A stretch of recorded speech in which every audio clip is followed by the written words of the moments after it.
Erica, can you push out whatever you're trying to push out?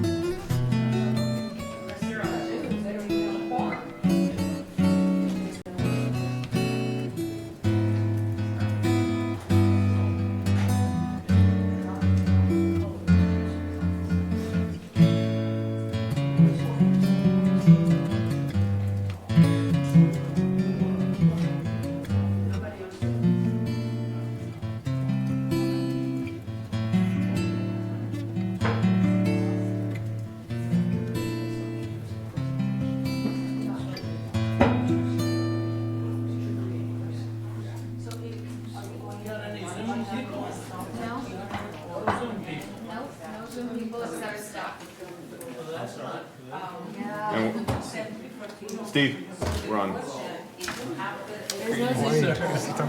And just so you know, we are on the air now. Thank you for your email. That was wonderful. Well, that was my wife's. She typed it in and I hit the enter key. Made my day after yesterday, so thank you. He's on cloud nine. She doesn't even come across as a real friend. He was just tickled. He was so nice. And he was tickled that you took the time to Yeah. you made his month, so thank you. My wife You don't have an extra one. The mic's all turned on until then he starts.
Recess for about 10 minutes.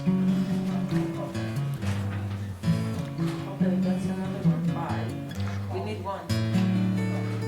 Who'd you get? Oops.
Microphone.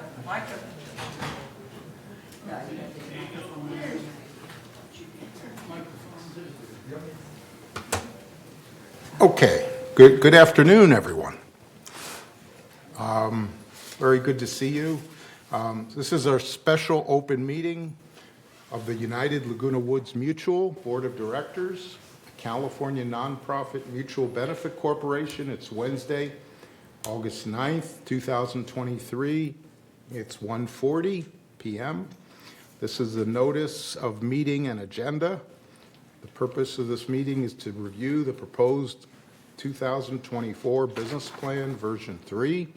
So I'm calling the meeting to order, and we do have a quorum. And purpose of this meeting is to review 2024 business plan version 3. And is there any media here today or no? No, I don't think so. We're we're on Granicus and we're live on air. We're on Granicus, okay. And we have Zoom as well? Zoom is working? Yes. Okay, good. Okay, so first item is the approval of the agenda. Is there a motion to approve the agenda? I second it. Okay, and it's seconded. Okay. Chair remarks, I have none. This is a very important meeting, and I'm glad we have 7 board members here. Wish we had all of ours board members, but 8 member. any 8 members? And Good. one online. And I welcome the members in the audience and board members in the audience. This is a very challenging budget that we have, and everyone in the community will understand it who's paying attention and watching us work through this budget. But we have a lot of challenges with regards to inflation, with regards to the age of our community, which requires a lot of infrastructure work and a lot of expense. And we have costs that are bearing on us from property insurance, which goes up about $1 million every year because of the wildfires. So we have a lot of pressures on us to with cost increases, and we're trying to mitigate whatever we can, and staff is doing a great job in trying to do that, trying to control the expenses.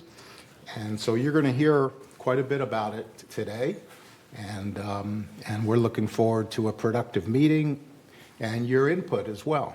So we'll go from there. And I also welcome back to Steve. It's good to see you. Welcome back. And I'm glad to see you're feeling better and all is good. So welcome back, Steve.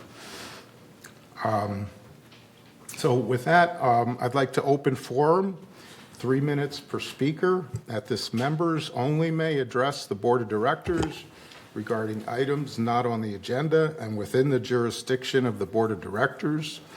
The board reserves the right to limit the total amount of time allotted for the open forum. Members can join the Zoom meetings by clicking on that link or call that number or email us to request to speak. So are there any open forum speakers? Yes, but before we get there, we just wanted to let the audience know, remind them that we do have comment cards up here. We want to keep the meeting moving along. So we have a lot to cover today, so we will be asking you to fill out comment cards to make sure that we're able to process everyone's comments in a nice, organized manner. We'll also respectfully ask you to keep side conversations to a minimum because, again, it's a lot to cover, and we want to make sure that we're all hearing and understanding each other. With that said, it looks like we do have at least one comment here. Beginning with Andre Toring.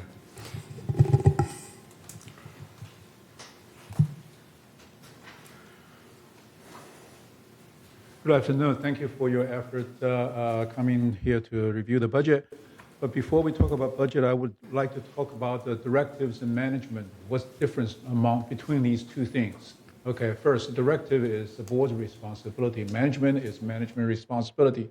You hire expert to do the job. So expert make a recommendation and you approve it. Okay, but we always hear that BMS making the statement, the board made the policy, we just executed. No. The board approved the recommendations from the expert you hired.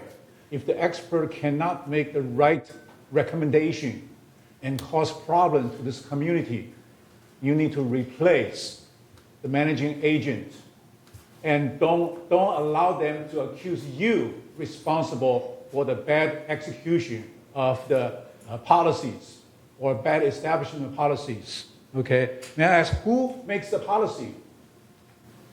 The policies are recommended by the managing agent, and then you approved it. You are not the expert. Management company, you hired a management expert in the management company to provide the policy. If they are not expert enough to make mistakes, for example, like Gate 12, Gate 2, Clubhouse 2, Gate, Robin. Initially, there was no policy. Anybody can come in until people found that out. Who's responsible for that? Is board responsible for setting up policy, or the management responsible for setting up policy? Of course, management is responsible for set up the gate policy. And then they set up wrong the first time, cause more problems, and then they set up the second time. Are you responsible for all the mistakes that the policy caused? No. So please don't accept policy mistake as your responsibility. It's management responsibility. If they don't know how to do their expert, if they are not expert enough to take on the responsibility, then replace the management agency that can accept their responsibility and then do the job to serve our community. Thank you, Andre. Is it Anything else already? you want to talk about on your remaining time? What? Anything else you want to talk about for your remaining 38 seconds? Yes, I want to also talk about the threatening emails. That's overzealous execution of the policy. Okay, these policies should only be executed at a respectful way to the members instead of a threatening way to the members. Okay, so it is the board needs to set up a directive saying, hey, be respected to our members. They are our paying members. Okay. They deserve the respect that they pay money for. Okay, thank you. Thank you very much. Thank you, Andre.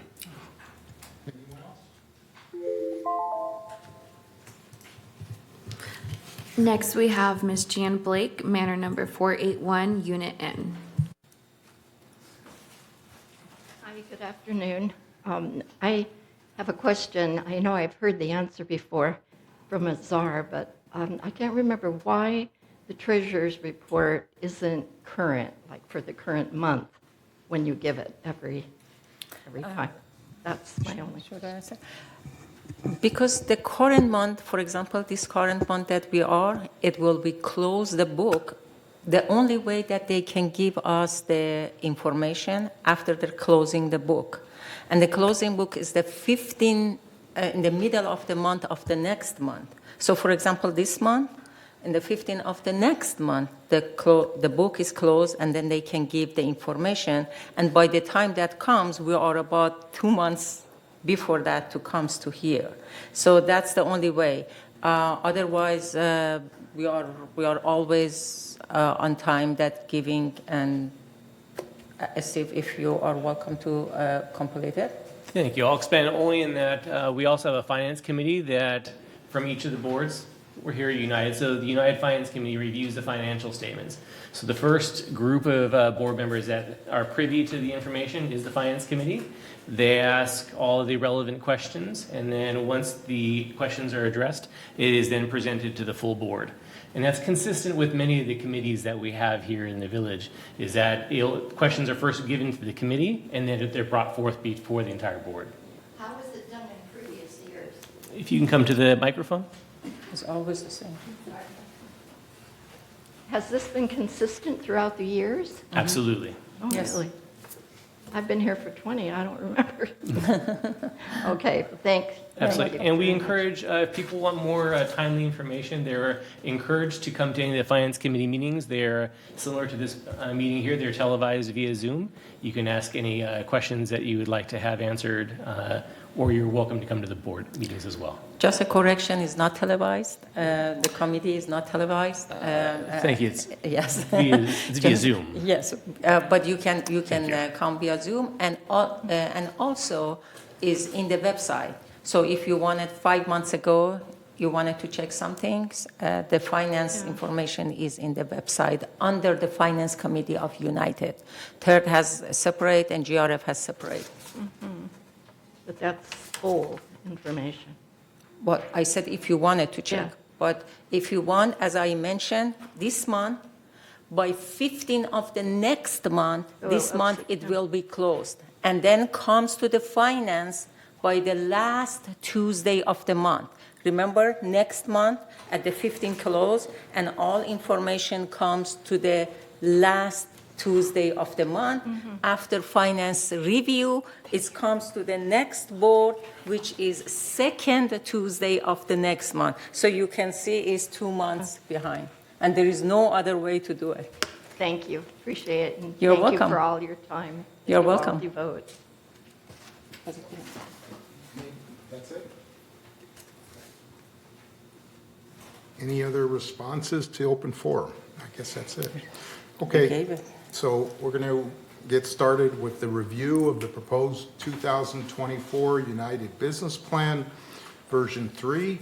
And I think in order to get through this as expeditiously as possible, write your questions down that you have, and then at the end of the presentation, we'll have questions and answers. So rather than taking this piecemeal, let's go through it all, and then we'll have questions towards the end.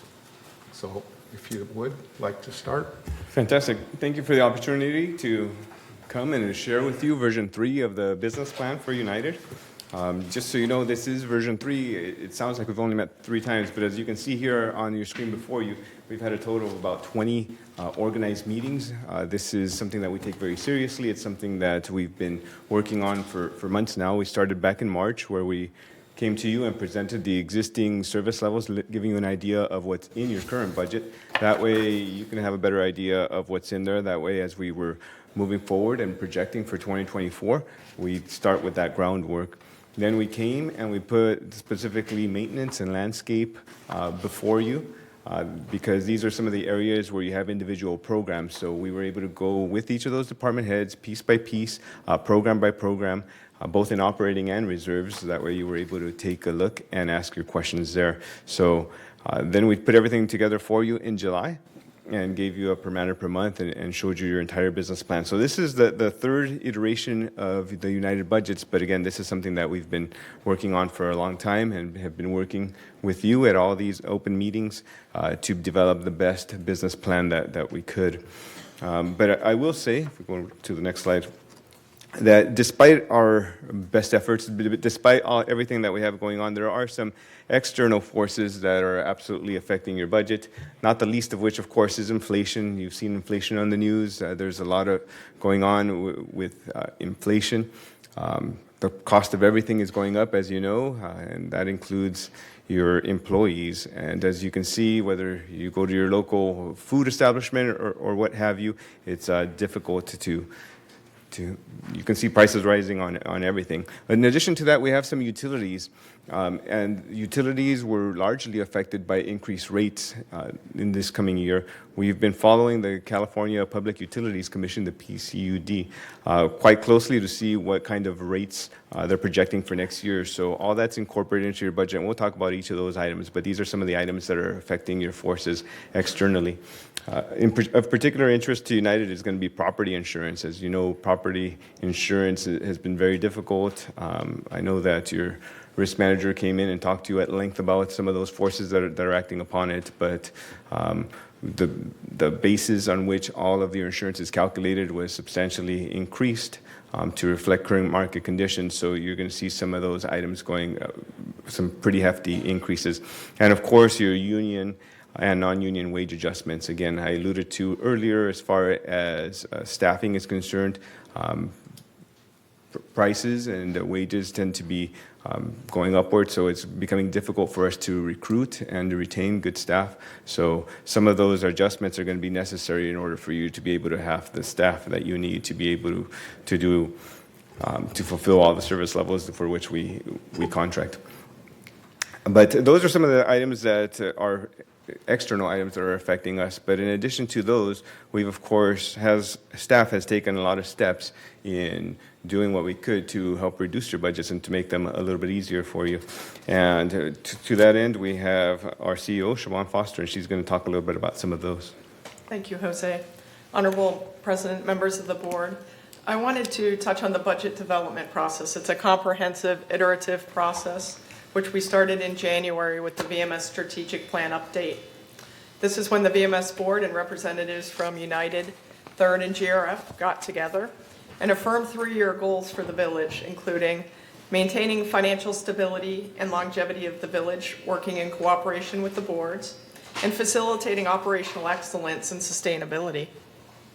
The participants then set 6-month strategic objectives, including evaluating departments' vacant positions and identifying reductions in full-time employees to be included in the proposed 2024 business plans, and completing a top-down review of staffing levels to streamline operations and reflect those results in the proposed 2024 budgets.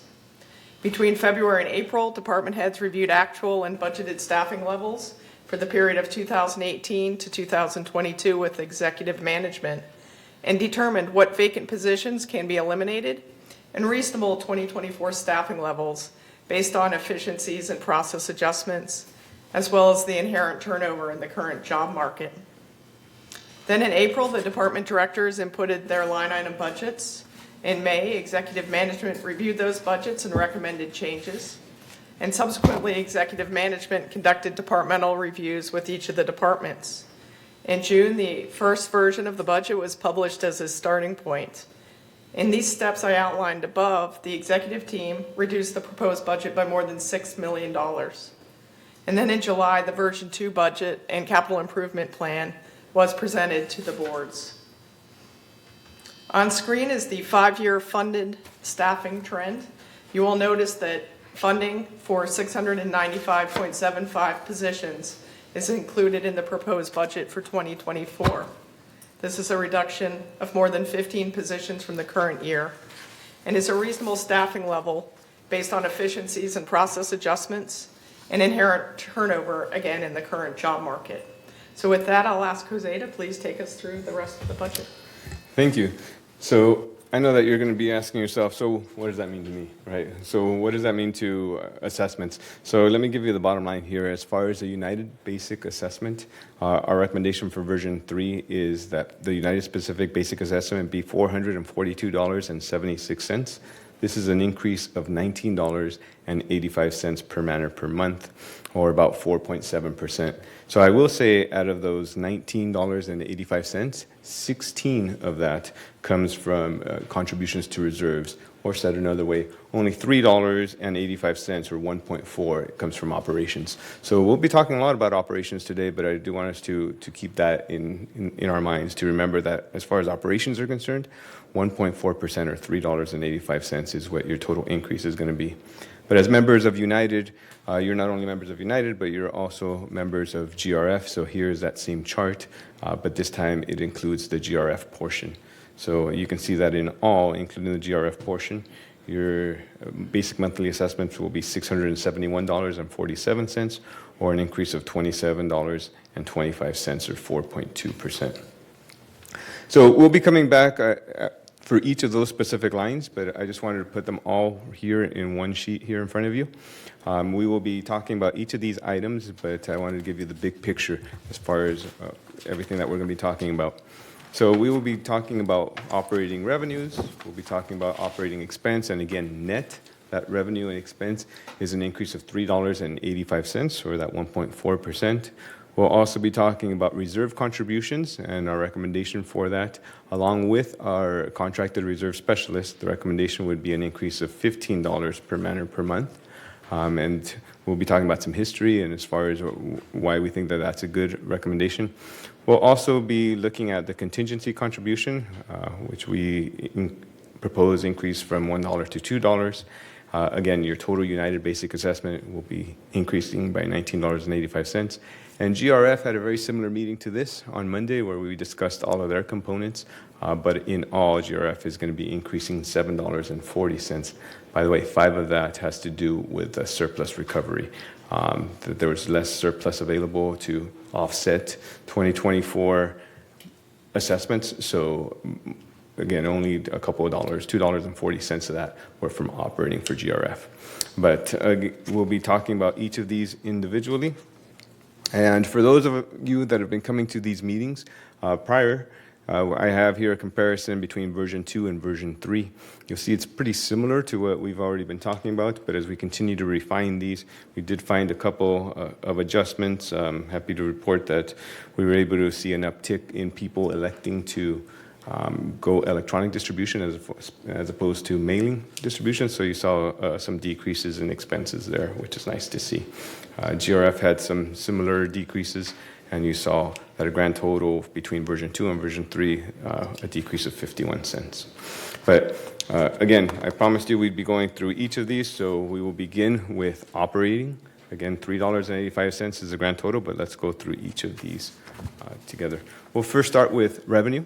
And I just wanted to put a pie chart before you it helps me visualize a little bit better that the majority of the revenue that we're going to be talking about is going to be from fees and charges for services to residents. And that just is a fancy way to say these are chargeable services. So again, 2/3 almost of all of your revenues come from that. So let's take a look at each of the individual lines here. And I'll be making some comments as far as how it differs from 2023. The first is... Can we ask questions along the way, or do you want to hold it until the end? It's up to President Ross. Wait till the end. Let's wait till the end. Yeah, write them down and Okay. wait till the end. Happy to come back to them later.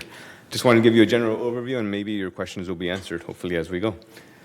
But we'll begin with merchandise sales here. You can see there's not a lot of dollars there, but there is a slight decrease planned in merchandise sales just due to some averages. We looked at some averages and saw that in general we're selling slightly less light bulbs and stove burners and just a couple of miscellaneous things that we sell over at the warehouse here for you. Again, fees and charges to residents, these are the chargeable services that we're talking about. And we are anticipating collecting $1.5 million in revenue. And this is from a backlog of damage restoration hearings. So we've been behind in those damage restoration hearings, and we do anticipate coming in on the weekends and working extra hard to make sure that we take care of that backlog. The result will be that we're anticipating to collect $1.5 million that's owed to United. We do anticipate that 75% of that number, or $1,125,000, will be collected in 2024, and that's how we're able to decrease your operations there. So $1,125,000 comes from that backlog of damage restoration. As far as laundry is concerned, we're anticipating revenue to go down a little bit by about $21,000. And as you can see here, and I'm sorry, I should have described this before, all of these charts, you're going to be able to see 3 years worth of actuals, so 2020, 21, and 22, as well as last year's budgets and the proposed 2024 budget, and then also an assessment increase or decrease. So what does that mean to your assessment? So for example, on this laundry, we project to collect about $249,000 in laundry revenue in 2024. You can see that in 2021 and 22, it was about 240. So slightly more, but not as much as we had anticipated in 2023. So the end result is an increase in your assessments of $21,000 there. Miscellaneous revenue here. We anticipate collecting more revenue. And this is based on increased number of sales. We're anticipating that in 2024, the market will balance back a little bit more. We'll have some more sales, and that we'll be able to collect the fees associated with that. In this bucket of miscellaneous revenue, we have things like lease processing and resale processing. So that's what we're able to see, the increased revenue there. As far as expenses are concerned, again, we'll show a fairly similar pie chart here. And I will point out that between compensation, insurance, and utilities, this makes up 83% of all of your expenses. So big ticket items, of course, are going to be compensation, insurance, and utilities. But we'll go over each of them. The first is going to be employee compensation. Employee compensation is set to increase by about $415,000, and that's going to be primarily due to some planned wage adjustments for both union and non-union employees. Again, this is in an effort to attract and to retain employees that are able to provide all the service levels that we are planning to provide. Additionally, included in here is United increased temporary help for the recovery of the damage restoration reimbursements. In addition to this, part of the plan was to approve a little bit of extra overtime, so all these things can take place on the weekends, and that's in an effort to catch up on this backlog of work that needs to be done. And that way, during the regular week, we'll continue on pace and not get further and further behind. So those are some of the bigger items that are affecting employee compensation. And expenses related to compensation increased $86,000, and that's due to the increased taxes and benefits associated with those wage adjustments. So a slight increase there. It's also a result from contractual increases for medical and retirement contributions as stipulated in your contracts now. But moving over to the area of materials and also some utilities, you can see on your screen here, materials are planned to increase by about $60,000, and that's due to the planned rising material costs. I think Kurt came in and talked to you particularly about landscape and how each of those materials were going to be increasing, particularly the petroleum-based products. You're going to see those continuing to increase. So to that end, we do anticipate an increase of about $61,000 for materials there. When it comes to utilities, for utilities, what we do is we take a look back on utility usage for the last few years, and then we take a look at what the rates currently are. We do some research and figure out what the California Public Utilities Commission is recommending, and we make our projections accordingly. So, for example, electricity has increased by $23,000, primarily due to anticipated rate increases in 2024. Now, Southern California Edison has submitted their rate requests over to the California Public Utilities Commission, and they've agreed, and all those new rates are going to take place January 1st. So that's going to result in about $23,000 more than the previous year. As far as sewer is concerned, sewer increases by $83,000. And again, this is based on the current year consumption, projected rates, and they published their rates recently here at the beginning of this month at a recent El Toro Water District meeting. The same goes for water. Water increased $140,000 based on those same projected rates. I will say, though, for water, GRF undertook an irrigation project, and the irrigation project is said to save about $280,000 worth of water community-wide. Third portion of that is about $142,000. So happy to see that came through, but despite that, you're still looking at a fairly big increase of $140,000. And that, again, is because even though you're using less gallons, each of those gallons is costing a little bit more money based on some of those El Toro water districts. Trash increased by $360,000. And I don't know if you remember, but recently we have gone to a franchise agreement. So this is an agreement that's made with the city. So we don't really have a choice as far as which trash vendor to use. When they did go out to bid, when the city went out to bid, they realized that the trash collection was coming in at a lot. We were being charged a lot less than going rates were. So everyone that bid was significantly higher. They didn't want to sticker shock us all at first with those increased rates, so they put together a 5-year plan to where each of those years was going to have a fairly significant increase. Contractually in there, to give you an idea, for 2024, United's portion of that was set to increase 50% plus a 5% CPI adjustment. So it's a big increase. I know it is. we don't really have a choice as far as which trash vendors to use. So that's what you see here, an increase of $362,000.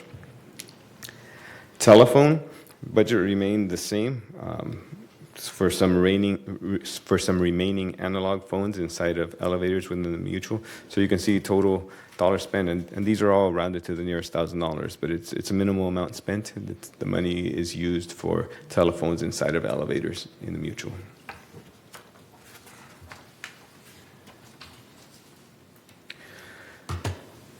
Legal has remained unchanged at $183,000 based on recent experience. Professional fees has increased $44,000 due to planned expense to utilize a structural engineer for dry rot repair programs that wasn't in there last year. So that structural engineer is going to help us take a look at that dry rot, and United's cost is $45,000 there. Equipment rentals remained relatively unchanged. That's a relatively smaller budget here. Outside services has increased by $14,000, primarily due to moisture intrusion events being adjusted due to less moisture intrusion events that we're anticipating. Nevertheless, it's a $14,000 increase based off of a $2 million budget, so pretty flat here. Same goes for repairs and maintenance. Repairs and maintenance is increased $1,000 for increased costs associated with elevator and lift maintenance. As we're looking forward to other operating here, this section has remained largely unchanged, and the miscellaneous expenses that are found in here consists of uniforms, postage, training and education, and those type of expenses. Income taxes, United doesn't really pay any, so that remained at zero. Property and sales taxes, not that you don't pay any, it's just that what we're looking on our screens is the operating budget.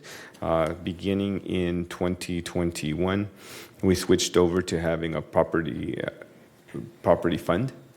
tax fund. So that's collected on another line, but it is $252,000. It's increasing $252,000 or 2.5%. And that's, of course, assessed by the County of Orange, but we'll talk about that in another slide here. Again, property insurance, I began talking about that early in our presentation and let you know that this increase is about 50% or $1,691,000.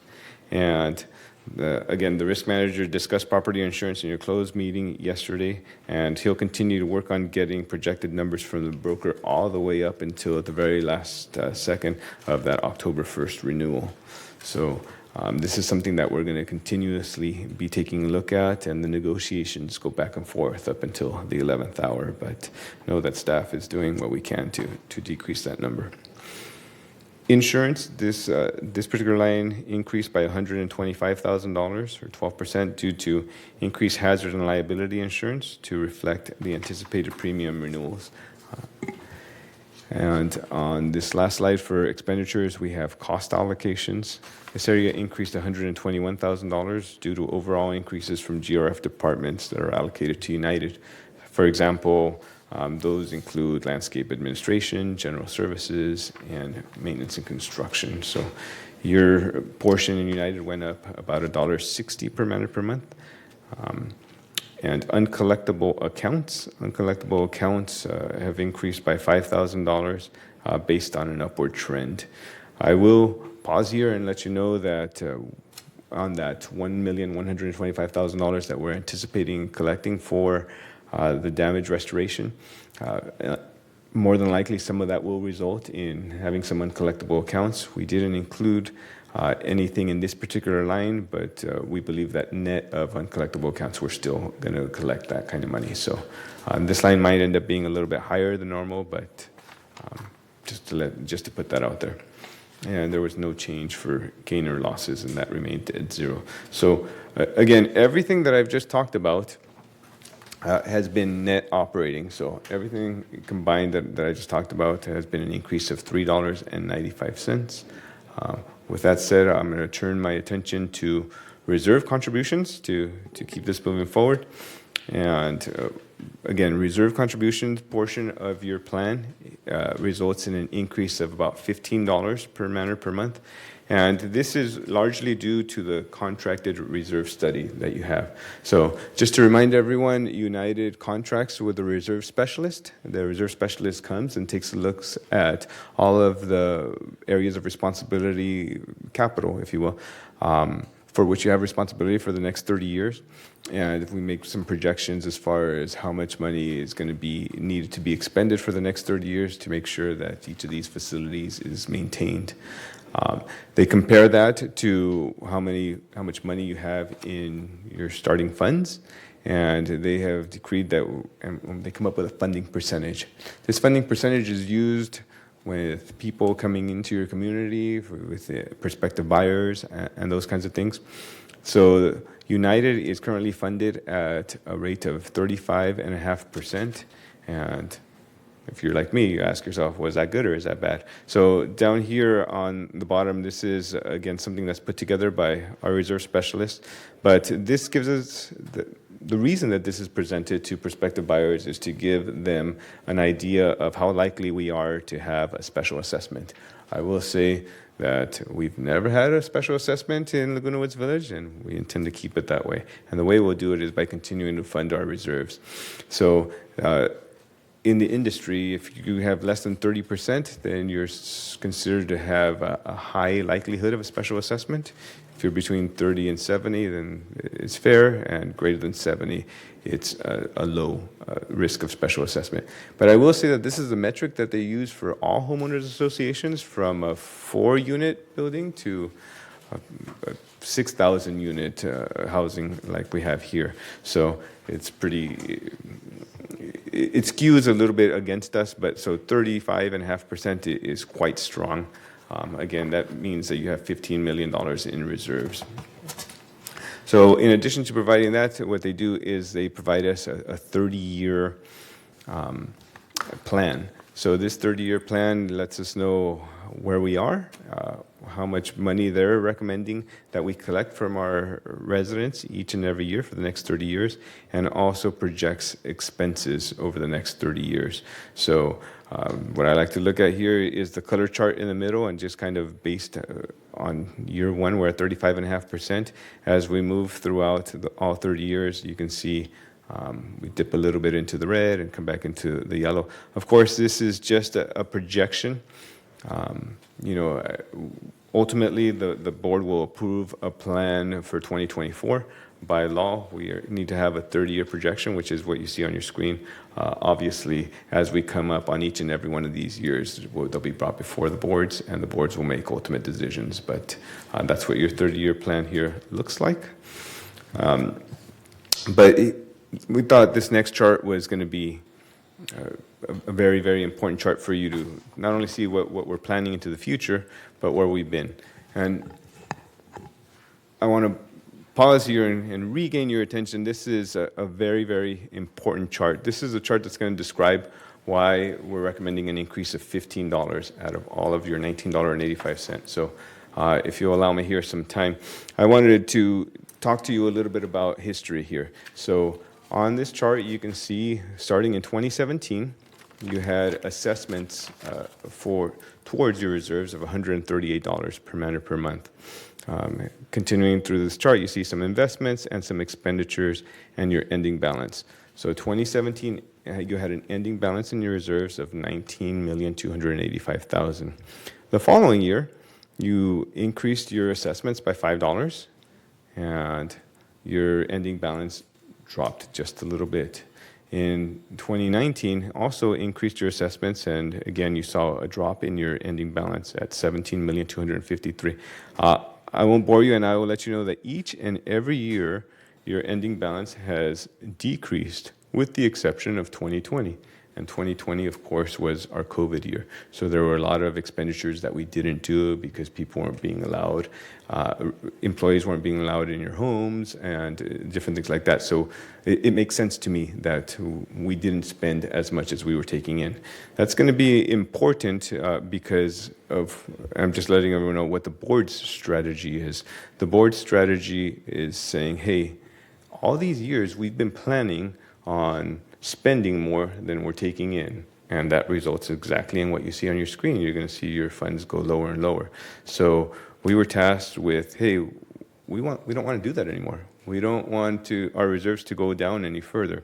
So as we're moving into 2024, you'll see that we have created a plan, again, based on our reserve study of how much money we're planning to expend. So showing what the assessment increase would need to be to make sure that our ending balances don't continue to decrease. I will say that the sticker shock, if you will, for 2024 is a little bit higher than in previous years, because going again back to 2017, in 2017 you added $5. In 2018 you added $5. In 2020 you added $4. And then the board at the time thought that it was in the best interest of their members to maintain a steady per manor per month, and that came at the cost of reserves. So you can see from 2020 to 2021 that the contribution to reserves decreased $10, despite a staff recommendation of course, continuing to put more into your reserves. The following year, in 2022, they maintained it at that amount. So what does that mean for us today? Well, that means that for us today, the recommendation is going to be a $15 per manor per month increase in order to get back to some of those areas where we are. And in addition, in 2025, 6, 7, and 8, we are suggesting, and again, it's going to be approved by each board as we come year after year, but we're suggesting, or we're giving you a plan whereby you may maintain your ending balance. So those are the items that you see here on your screen. So again, for all those reasons is why we recommend that $15 per manor per month increase for 2024. Here on these screens, I won't go through any of these in any large detail, but I gave you the grand overview as far as the reserves are concerned. Here is what we have planned for 2024, again, by category. You'll see that it's largely similar to what you saw in 2023, with a couple of notable exceptions. Building structures increased by $320,000. This has to do with scheduled smoke alarm replacements. These are items that are done once every 10 years, and 2024 is the time. On the next chart, you'll see roofing. We're planning on doing more roofing. That's higher than normal. But just wanted to give you an idea of all the different programs that are affected by these reserves. You have them both in your packets. You can see them online. I won't go through them in a lot of detail, but we do have those department heads here should you have any specific detail about them. That was all for M&C. We also have a few for general services here. Again, very similar to what it was in 2023. And also for landscaping, including slope renovation and improvement restoration there, what you can see. So going back to our business plan, we also have an opportunity to contribute to a contingency. And contingency is a little bit different than reserves because contingencies aren't required by Davis Sterling, but this is, think of it as a savings account, a nice to have, a prudent to have, really. So again, let me show you how we came to that conclusion here. Again, we show you the same chart from 2017 onward. Back in the olden days, we were collecting about $19 under this contingency fund, and you can see that our balances were $3 million. And you can see that went from 19 to 14 to 15 to 10 throughout the years. And then we stopped the contribution. And the reason we stopped the contribution is because we also stopped the expenditures. And what was going on here is we used, before 2020, we were using this fund to help with the damage restoration. So if there was a flood, for example, we would use funds out of the contingency fund to clean up the mess, if you will, the dry downs, to break down, to dry everything down, to bring up the carpets, to open holes in the walls, and then we would use the replacement fund to actually go in and replace the pipes or whatever that had started to leak. Well, United took a look at it and said, hey, if this is something that's happening every year, then maybe it's not unforeseen. Maybe it shouldn't be done out of the contingency fund. So now those are funded out of the operating fund. So long story short, I understand that we're not collecting very much money right now, but we're also not expending. That being said, it's nice to have this money.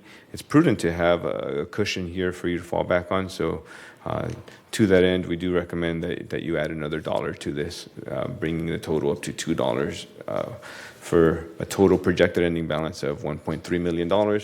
This will be also nice to have. Once it gets to a certain point, we'll be able to use it to account for the timing of the property tax payment, as an example. This is one of those items that you can use that for, or obviously several uses in there. But wanted to give you an idea of how we came to the conclusion for that. And then the last fund that you have is a property tax fund.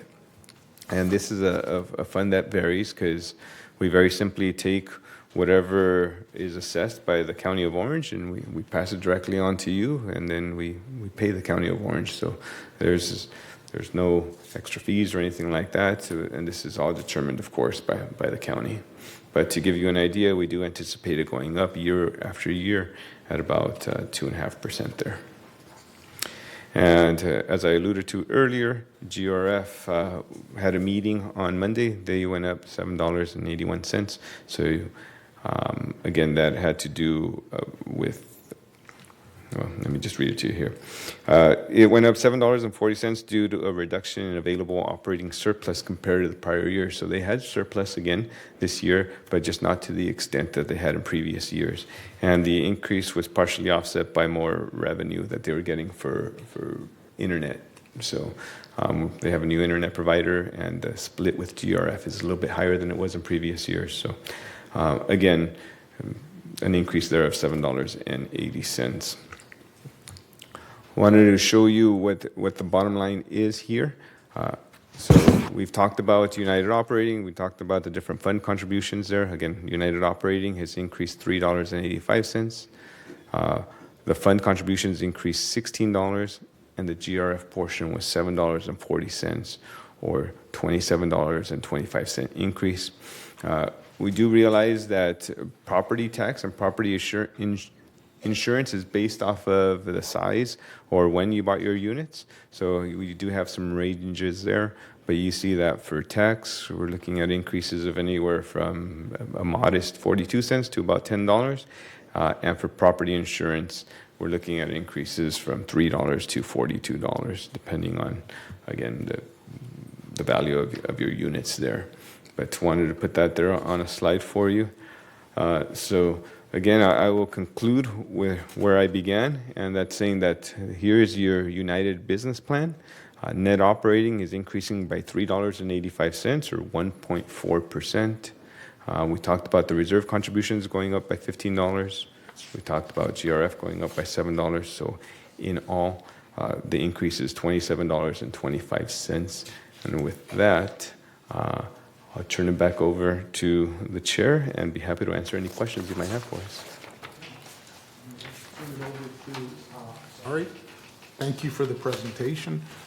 Let's open it up to questions by board members at this point. So any questions from our board members? Go ahead, Allison. Okay, thank you, Mr. Chairman. The easy one, Jose. The contingency fund, you show zero for investment gain loss, but this fund is invested indeed in treasury bills, is it not? Bills and notes?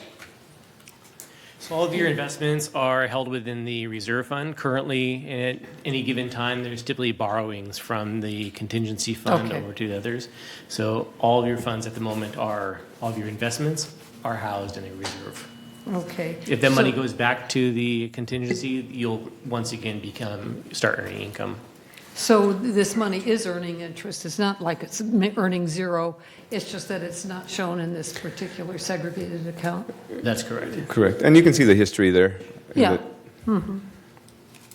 Thank you. Other questions? No, you go ahead. No, go ahead, you go. You go? Yeah, go ahead. Okay, thank you so much. I have a few questions because President decided to go all of them at once. So I start with a few and let other people, and then I back to me again. Let's start with page 1 out of 19. Not here, this presentation. I don't know this presentation is there or not. It says fee and charges to residents.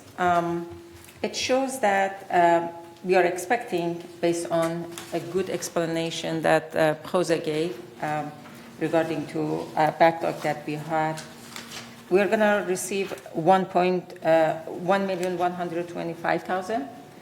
And if you look at the trend for this one, that previous year and previous year and previous year, is the trend of fee without this blockage is pretty high end. It's keep going up. I expected at least with this trend, 900, when I add to that, the addition become 2,025,000. Well, I see here 1.9. I appreciate if you tell me how you end up with this number and what is your justification for not going more up.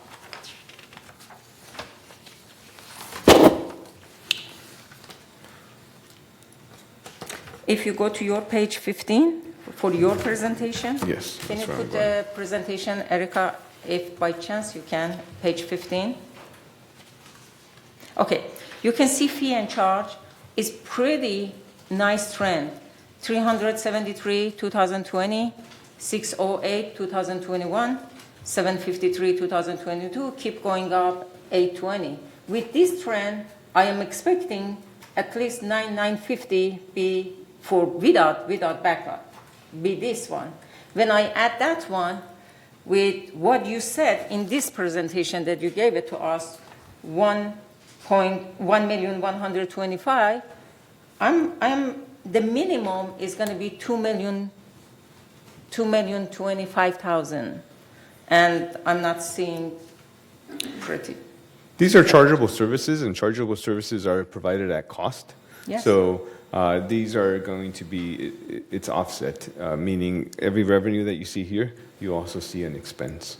So, I totally understand what you said, but my question is, this trend shows for 4 years we're keep going up. Okay, so if I said by this trend, I'm not jumping, although from 20 to 21 jump, but even with this trend, if you added 900 to this price, it's going to be more than 1.9. Agreed. Any adjustable? It's 804,000 without the backlog. It's $804,000, and we believe that $804,000 is correct again based on your trend. The first three are actuals, 2020, 21, and 22, and you got to remember that the 2020 number is again the COVID number. We had a lot less chargeable services there. We believe that this is stabilizing, and that in 2024, without that, it'll be 804,000. My question is why, when we have in 2021 606 and then goes up to 753 and goes up to 820, and you are saying goes down to 804, and then is going down. Sure, if I can add to that. So obviously, these are totals, the $1.9 million. So in our individual schedules, we broke them down. There is one or two specific fees, like permits, that have actually gone down. So you can't necessarily take this number and just trend it upwards. We actually have detail This is and I know. We have some detail that supports it, and there's a cause for it being a decrease in 2024 on one or two specific line items, such as permits. I totally understand. Nobody knows what's happened next year. We are going based on budget is based on what's happened, the trend. The trend doesn't show us this one. Okay, that's my number one, that I want you a little bit more goes detail on that one, if by chance this goes up. If I may, we can close that, because the cause for that decrease, the reason why it's not the 900,000 as opposed to the 820 is we have certain fees that are going down as opposed to up. Mm. The next one, my question is in page 3 of 19. Not this presentation, the one that we have it, 3 of 19. Is they call it cost allocation. They said the cost allocation increased by 121,016. And my question is, and explain in this one, that this allocation is by budget from by GRF department budget allocated regarding to landscape, general service, and maintenance and construction. My question is, all of these three have an account as an expense in United. To explain to residents to understand allocation, they did a great job, finance, for presenting in the finance. Allocation means GRF paid, for example, I give you example, for landscaping, and then they allocate to us for portion. For example, if they pay 10,000, they said 2,000 is belong to United and send to us a note, and we give back that 2,000 to them. My question is, landscape, general service, and maintenance and construction that is here all has already an account and collected money from those. So why we should, again, put a line 23 cost allocation and collect money from residents is kind of, maybe not, maybe I'm wrong, but kind of is double charging residents. Because we already charge residents for landscape, we already charge residents for general service, we already charge residents in our budget for MNC. We don't need, again, come and put allocation. So the biggest difference between what you see from, in your example, the 5,000 coming from landscape, from general services, when we budget in the employee compensation in the various line items that you see up top, those are our direct charges. In addition to that, we also have indirect charges. For instance, certain departments, such as finance, each department allocates a small percentage of, so finance will go to general services, and general services will in turn take a little piece of there. So all those indirect charges get captured in this cost allocation line. Again, we'll refresh the financial, the presentation that we provide at the Finance Committee meeting, and at a later time, we'll be happy to go into further detail to explain exactly how those numbers move. I totally understand, and I'm sure residents understand too, that this is different things. That's why you put it under allocation. But all of those different, as you can see, we have a budget for all of those. There is nothing that you mentioned that there is no budget on that. So when there is a budget for those little, for finance, for landscape, for MNC, we already got money from residents to those. And then again, come at the bottom, again, we charge them for allocation. That doesn't make sense to me. I'm a little bit dumb. I don't understand. And that doesn't make sense. Again, we collect them. Again, it just depends on the department, so. Okay, you can back to me, at least convince me. I am more than happy, but at this moment, I am not convinced why we should charge residents twice for same things. That doesn't make sense. Explain that, Tom. And you don't get charged twice if I may go off of. Give the example. deep end. Sure, I'll give you an example. If we can turn to page 5 of 19 and 6 of 19. So in your packets, you have this business plan. So we've summarized it on your screens here because this is frankly too small to read. But on page 5 here, you have a business plan by account, right? Mm-hmm. So you'll be able to take a look at everything by each individual account. It seems this is what we cover in this particular meeting because it seems like that's what you want to hear. However, the exact same numbers that are on here, we show on the following page, if you will, on page 6, but this time we organize it a little bit differently. So we organize it based off of department. So, for example, let me pick on human resources here for a second. Human resources, you have an entire department of human resources, and you can see that your cost here is only $89,000. This $89,000, I went and I looked up. The only thing that United is being directly charged for is legal.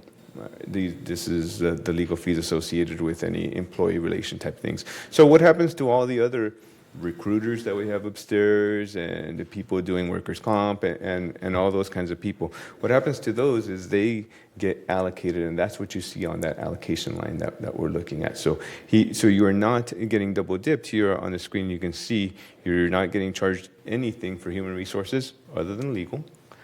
Instead, it appears on this allocated line. I'm sorry to say, but all of those mentioned, human resource, and all of them has a budget. If you think $89 is not good enough for human resource, and must be more, then put it here. But doesn't mean that you have to put this on 89 and later you charge us again for human resource. That's It's what not- I am saying. It's not later, it's in a different line. Allocation here, allocation in the finance makes sense in the every month, because every month we are going. But for budgeting everything, every line has a budget. So- From 1,000 for phone, that you even said 1,000. I was laughing, but it was good. At least 1,000 we have from the biggest one.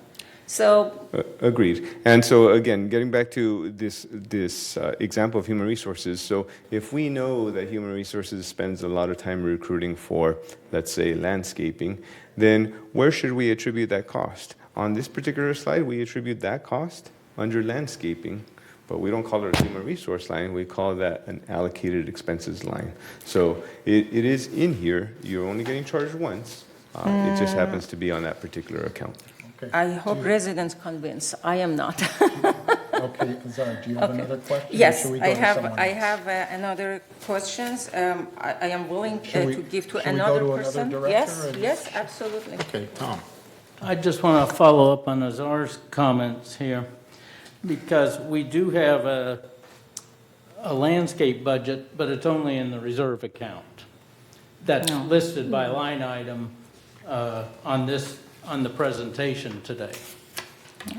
Is that correct? I didn't see any landscape in landscape the has- operating, because it's included in the employee compensation for some of the labor. Is that correct? That's correct. It's in your agenda on page 13, but yes, Right. on a presentation, that is correct. So all you're seeing in the operating is any kind of worker compensation, I don't want to use workers' comp, but salaries, wages, benefits showing up for our landscape would be in the allocation, or it's in the employee compensation Employee for compensation. landscaping? Employee compensation. Again, it's the same numbers. Again, the bottom line is the same. On one, we present it by account, and on the other, we present it by department.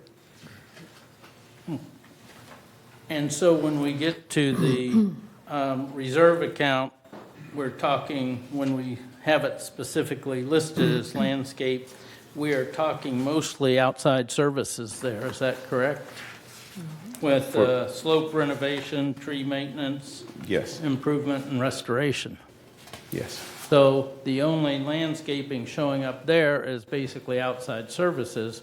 All of our other landscaping costs are showing up in either employee compensation or allocations in the operating account. That's correct. Doesn't make sense. And then as far as the material cost in landscaping and everything, for the operating account, where does that show up? Under materials and supplies, Okay. I might as well launch a question. And vehicles, landscape vehicles? allocated. Okay, so can you refer to page 17? Employee expenses, employee compensation, compensation-related expenses. So it looks like the employee compensation for United is going to go up by $415,000 next year. It's about a 5% increase. And you had said, or it was indicated to us, that there would be about 16 FTEs less for next year. And so I was thinking that all of those would be United, which is incorrect. But if that was the case, if they were all United, then by an easy calculation using $50,000 per employee, there would be, based on 16 employees times 50,000, that would be about an $800,000 decrease rather than an increase of 400,000. But obviously, not all those employees are United. So out of the 16 employees that are being released or removed or reduced, how many of those 16 employees are from United out of that 16? Because I think you answered the question to us, but you didn't tell us how that was broken down. So a total of 10.5 were from GRF. That left 5.5 to split between United and Third. So 10.5 from GRF and 5.5. split between United and Third. Okay. So my question to you is, even though 10.5 are GRF, don't those employees do the work for United and Third? And why would they be considered, why wouldn't we share that with GRF? So that we would get a third, and United would get, Third would get a third, and GRF would get a third. You know? So when we looked at this, and Shaban did a good job of explaining what we did, we really went back to talk to each individual department head, and we went area by area, department by department, work center by work center, and we were able to identify, I mean, I have them written down as far as what they are, but the majority are going to be out of recreation, which United has no part of. Security were some big decreases. Transportation and bus drivers, we were able to consolidate some of the items in there, and those are all GRF specific. The ones that weren't GRF specific, we're looking about 5.5 full-time staff equivalents. And how many were from security? Was it 6 or something? I did want to say something like 6. I don't have. But wouldn't security be United?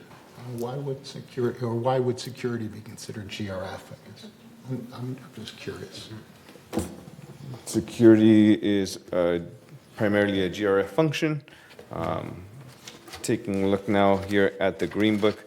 The Green Book does a good job of breaking down who pays for what. When it comes to security, out of a $6 million budget, $6.2 million budget, United pays $200,000 of that. So it's very small. Yeah. If I could also remind the board and the audience that this reduction of the 10.5 people from GRF, the community as a whole is benefiting from it because obviously you're seeing a reduction on the GRF element of your monthly assessments. So regardless of whether it's coming from United or GRF, at the end of the day, you are benefiting from those reductions. Okay. I had another question regarding reserves. So I'm trying to understand the difference between page 24 and 25. I'm looking at 24, and I'm trying to find the same numbers in 25, but I don't seem to see them. Like, for example, on 24, the ending balance is 14,350, but on page 24, the ending balance is 14,3, I can't even read it. It's a little bit different, 14,657. And the numbers change for 2026, 2027. The ending balances are all different from the two charts. So I'm thinking there's different variables going into those years, especially the next 5 years. Sure. So I was hoping we could get something with the same information on it. Agreed. And again, for slide 25 here, we had indicated and we had talked about the ending balances, how the ending balances had been traditionally going down year after year, with the exception of that COVID year. It was my understanding that it was the board's desire that no longer happened, that we wanted to balance the budget was a term I had heard, meaning that we were going to collect what we were going to spend. So to that end, on the chart here that you see on chart 25, we've come up with a way where that can happen. And the way that can happen is by increasing the assessment. Right. So you can see there, if we were to go this funding route, then we would end up not decreasing any of that ending balance. So that's what we show you here on slide 25. Slide 24 is the association's recommendation. The association does recommend that you actually bring in less money than you spend. We talked about it as a board, and we thought that was probably not the best of ideas given our track history. So that is the reason that we're providing you with slide 25 as it stands. I'm still a little confused, but what we asked last month was two things. We asked you to add $15 for each year for the next 5 years onto the chart, and that would be 2024 to 2028. And we asked you to adjust the interest rate from 2.5, I think it was, to 4%, to show a more realistic amount going forward, and then project out the amounts that we're going to be spending each month. So which chart shows that, or does neither chart show that? I guess that's my question. The original reserve study that we had taken a look at showed interest rate of 1%, which we did think was pretty low. Okay. We talked to the reserve specialist, and they weren't comfortable really going too much higher than about 2.5%. This is on their chart, their program. You can only use one particular interest rate, and over the next 30 years, we felt that 2.5% was probably about right when you're looking at it from a 30-year perspective, just for some of the long-term planning. So that's the number that we went with there as far as an interest rate is concerned. And again, it's just a matter of what approach do we want to take? Do we want to take the slide 24 approach, where we are comfortable with collecting less than we're planning to spend, knowing that will change? Or do we want to make sure that our ending balance is going to stay constant? And there's pros and cons to both. You can see on slide here, on slide 25, going from years 2026 to 2027, would we get to that point and realistically offer you a decrease? I don't know. So the expenditures, for example, are much more in slide 25 than in 24. The expenditures per year are much more in slide 25. They're the exact same, actually. Are they the exact same? Mm-hmm. From 24 to 28? Yes. It's the ones on the far right column. So again, for year 2028, 15,702,000 is what you see there. And on the previous slide, for 2028, all the way on the right-hand side, 15,702,000. Okay, I see. Go ahead, Tom. Yeah, so let me make sure I understand this. Slide 24 is the outside specialist that we hire to look at our reserve plan and to recommend something. Yes. Which this board says that's unacceptable to us because that puts us in a real bad situation for our reserve balances over the years. So this board is saying that that is not an acceptable plan because we continue to spend more than we're bringing in. The slide 25 is a reserve fund that you have put together as a proposal for this board to look at. And that includes a $15 increase this year, basically a 25 the following year, 17 after that, and then dropping down $15 and then going up $4. And I think Lenny has proposed a 5-year plan of increasing $15 per year over the next 5 years. And that's the one we don't have in here, what that would do. Is that correct? That's correct. And have you run that possibility yet, or? Yes, and it just kind of ebbs and flows. And obviously, there's a lot that can go in here. Ultimately, it'll be the board's responsibility to approve 2 things. One will be, what are we planning on spending in 2024, a 1-year mark? And then to put together, at least on paper, over the next 30 years, is there a plan wherein we have a plan going forward for the next 30 years where we will be able to pay for everything or have enough funding in order to be in place for everything that needs to happen over the next 30 years. And that's what you saw on the previous slide. Obviously, as we come to 2025, come to 2026, we're going to have more updated information. We're going to be coming before the boards and getting direction at those points. And if we balance the budget this year in the reserve fund, we would look at adding at least $30 basically to the assessment instead of $15. And it was this board's decision so far that we did not want the residents to have to take on that burden this year, the full $30 to balance the budget. And therefore, next year would be another increase. And according to your plan, it would be a $25 increase next year. That's correct. So said another way, from 2023 to 2024, you can see that the fund is again going to go down from 15.6 million to 14.3. Right. And so basically, we've been saying we can't afford to keep spending more than we're taking in, and we need to do something about that.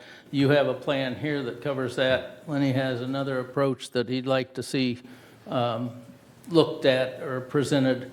But either way, we need to do something so we do not end up in the situation that slide 24 predicts. Exactly. And I guess that's what I have to say on that one. Yeah, thank you for the explanation. Yeah, just to reiterate that, thank you very much.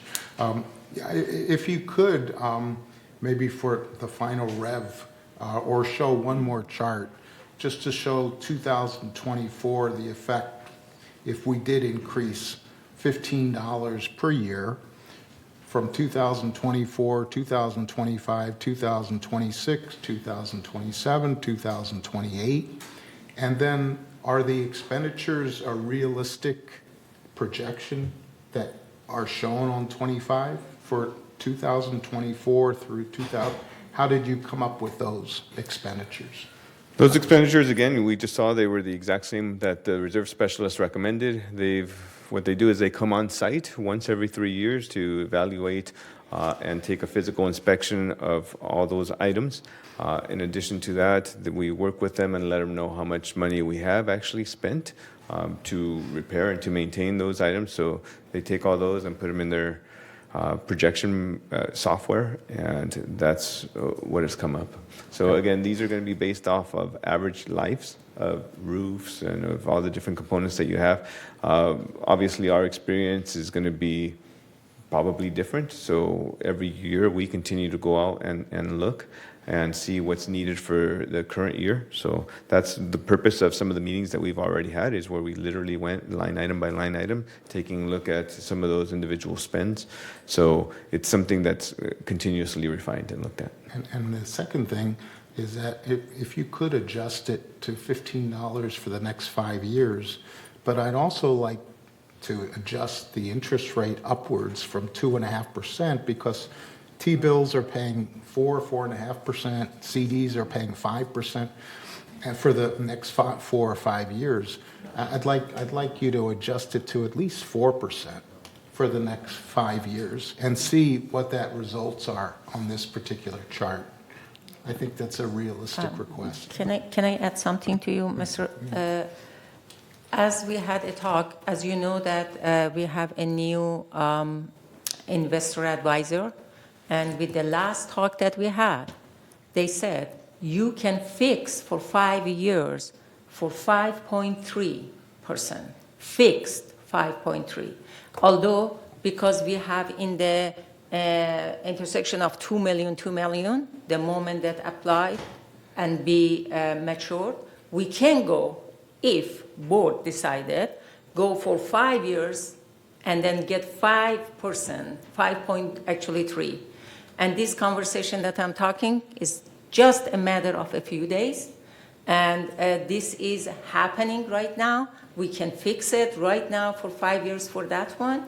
And, or if you wanted to, it's up to board, decided if they wanted to continue as a short-term changing, is up to them.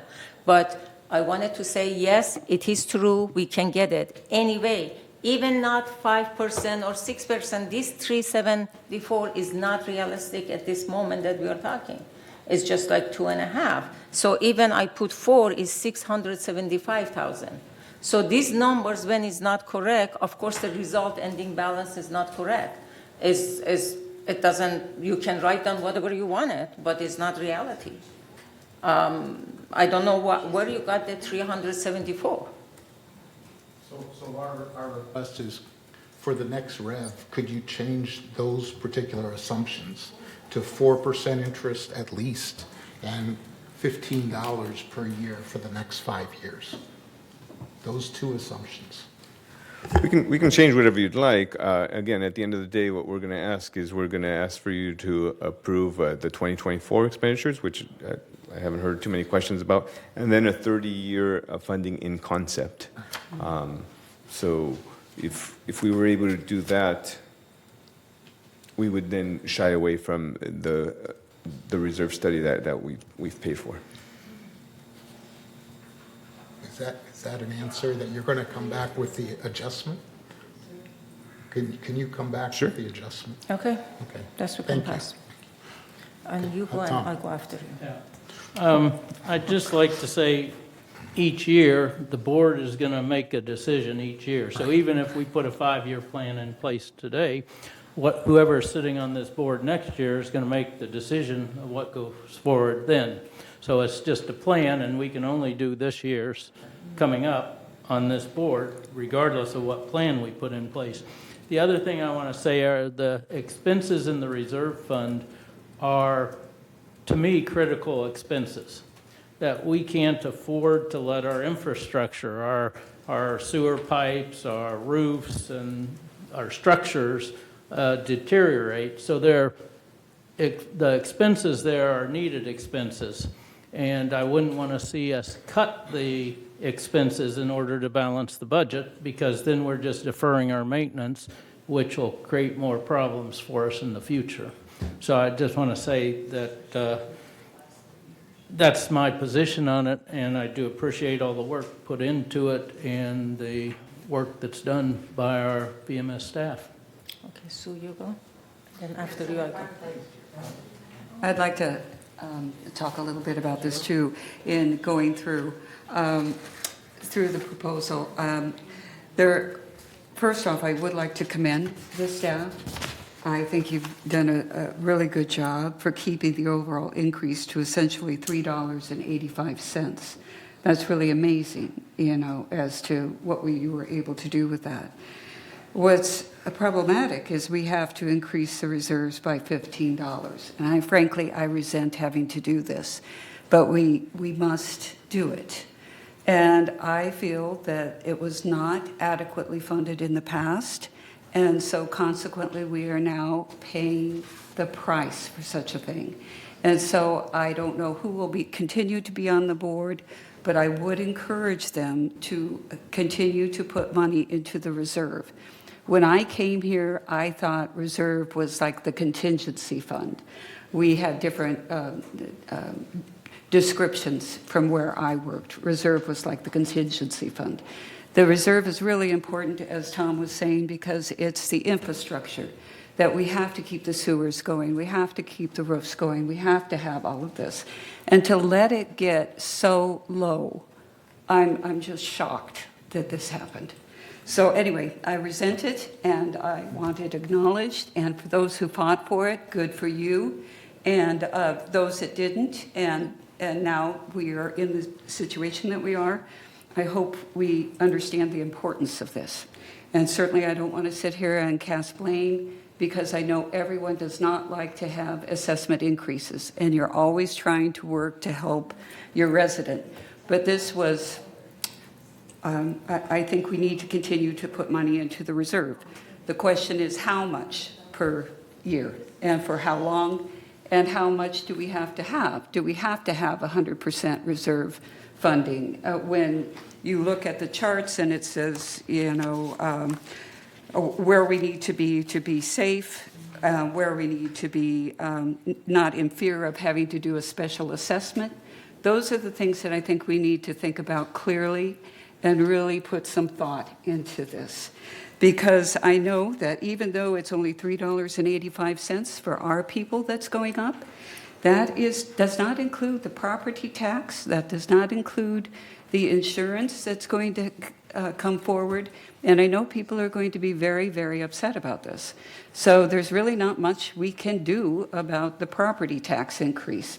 And there isn't much we can do about the property insurance, other than to try to work, I believe, with our congressional delegation and with the Secretary of Insurance here in California. I think we've got to do more than just say, this is problematic. I think we need to have a plan to reach out to people to try to stop this. I know it's like putting a finger in the dike, but at least it will be our finger trying to get into the dike. So that's where I am on that. And then I'd like to go through, I'd like to commend Dan Yost, who is our person who's working on property insurance. He has worked so diligently and so hard on trying to get decent rates for us, along with USI. And so even with that, we are lucky to get insurance. You know, it's being cut every place. So we have to keep our maintenance up. We have to do all of this in order to prove to insurance companies that we are worthy of them coming in and charging us a fortune to insure us. So that goes up almost, our best guess at this point, it's going to go up like $1,691,000. That's a lot of money. But that's because, and we're lucky, frankly, to get this amount. If they're still negotiating, they're still trying, but it's a real problem for everybody on the coast. So then I'd like to go to the employee compensation. And again, that is on page 7 of 19 in your packet. And I am not saying that we should not give 5% to the staff on expenses, but I printed off something that said in 2020, the inflation rate was 1.4. In 2021, it was 7%. In 2022, it was 6.5. It's projected to be 3% in 2023, and that's not in your packet. I'm sorry, it's in a packet that I handed out to people. So here we have salaries and wages projected at 5%. I just want to know if this is a fair representation of where we should be, or if it should be 4%. Based on the years earlier in 2018, it was 1.9. 2019, it was 2.3. 2020, it was 1.4. Huge spike in 2021. It was 7%. Some say 8. 2022 was 6.5. So I guess I'd like to be convinced as to why it should be 5 and not 4. If you guys can help me with that, I would appreciate it. Because I certainly know it's very expensive to live here, and people work hard. People work very hard here. So that is kind of where I am with that. Then you go to page 16 of 19, and that's the reserve fund. And you all talked about that. We're going up $15 if we do it this way. Then the next year, I believe it's up $25, and 17, and 4. So it's just, we have to put money in the reserve. What that distribution is, our finance team has worked hard to try to figure it out, but I think that's something that we need to note. Then on our property taxes, I would like to know what the heck we're getting in our property taxes for a $778,770 increase. That's a lot of money to the city of Laguna Woods, and we have no control over that.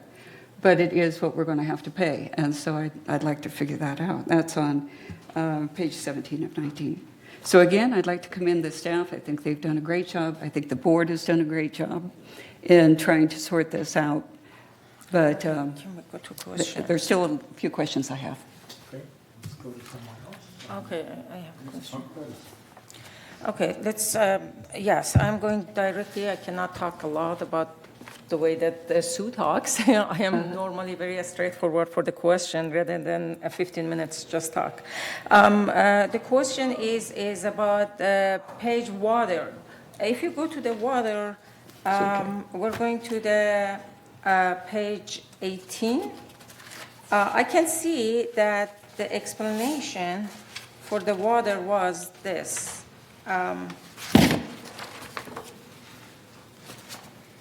140, and the explanation that we receive in this package is basically, they said the project is expected to save 280, regarding to this master irrigation control project, which is great. However, I am not seeing any decrease in the amount regarding to the turf reduction that we have. We gave a 280,000 to one place, and then there is for the turf reduction, and we expected with the turf reduction we have less water as well. I am not seeing any, even $1 less for that matter in this line. Correct. And again, so this is one of the things I talked about. We agree, we're going to be spending less, we're going to be consuming less water, we're going to be consuming less gallons. However, each of those gallons is going to cost us more money because their El Toro Water District is raising the rates. They're raising both the variable cost rate, in other words, the operating, and they're also passing along a 9% increase for their fixed costs. They're calling it O&M, operations and maintenance, and R&R, I think, is repair and replacement. So they are passing along their fixed costs. They're passing along higher rates, and the result of that is the increase that you see here. Were it not for the irrigation that came into play, you would be looking at $282,000 increase. So is consider that one based on you are projecting the price of water goes up, and that's why you are expecting this much? Because I'm not seeing anything for turf reduction. Correct. We are projecting that that's going to go up based on what El Toro Water District was able to get past the California Public Utilities Commission. They gave a big presentation at their August 1st meeting and provided that televised to all who would listen. Okay. And my next question is regarding to compensation and salary that mentioned, Sue. They said, I know in 2020-21 wasn't 5%, was 2.5%, and then goes the last 2 years 5%. However, if I am seeing at the end in 2024, the budget is $3,560,000. And when I see in 2020 is $2,005,062, the difference is almost $1 million. And when you divide it by, the percentage is way more than 5%. Is there any reason for that? Sorry, between which years? The 4 years, 2020 to 2024. Oh, the 2020, 21, and 22 are all actuals. So you're comparing 2020 actuals when we're talking about wages. Remember, 2020 was a COVID year, so we had a lot of things closed. We had a lot less staff on hand. That actual for salaries in 2020 is extremely low. I just said when you minus and then get the percentage, you get 40% from 2020 to now. 40% goes up rather than. And again, 5, in 2020, we had a lot less employees. Okay. And I wanted just to mention, because I heard as a lot of people that we didn't put money on the reserve account, people forgetting very fast. It was 2021. It was COVID. No clubhouse was open. People was upset. People didn't get any service. And at the same time, if we put it exactly the same amount money, and then people really were angry. Still, I have the papers and from those days that how much they write down, and they were angry. And at the same time, board, when we sitting together, decided if all of the sudden with all of this anger, the association fee goes $30 up, is not reasonable. And that was the reason that day. And at the same time, I am proud that we put money that for all of the, for the reserve repair, for the plumbing and roof, we put that one. But for the reserve, I said at least for this year, we can stop until next year. So it's not just because it didn't adequate, it was the timing, very pressure, but people forget that 2 years ago what's happened, and then things passed. They were angry. They were amazingly angry that no clubhouse, nothing was happening. So that was, I wanted to give a conclusion about that why they are keep saying. Let's get back on point. So thank you, Zar. So I wanted to be sure that President staff Ross, was reviewing microphone, please. Sue's questions that she had. Sue raised several points. One of them was the salaries. If you could take another look at the salary increase and see if that could be reduced from 5% to 4%. I think that was one of the points. Yeah. You said, and there were several other points, and I don't remember them offhand, but one of them had to do with property taxes. Right. But I don't remember. But if you can respond to those points, or maybe you could summarize a couple of those. Sure. The main things were the property insurance, and again, there's not much I don't think that we can do about that. That's per man or per month, and that will be based on square footage and some other things, and that will be added separately to this, if I understand this correctly. Then we had talked about the employee compensation, and then, let's see here, the other item that I was, the assessment of the property tax fund, that is, if from 2023 to 2024, it goes up $778,000. Again, I know that is not anything that we can do. It is page 17 of 19. And then the reserve fund, we were trying to look at the reserve fund, and that is on page 16 of 19. And I just was pointing out, as did Lenny and did Tom, that the 15, the 25, the 17, and then the 4. But I don't know where that puts us at the end. I don't know if does that get us to the full funding, or is that just getting us in the mid-range? In the mid-range. Let me take a couple of these here, if I can get Erica to show slide 39. Mr. President, Yes. may I Alice. just comment about property taxes?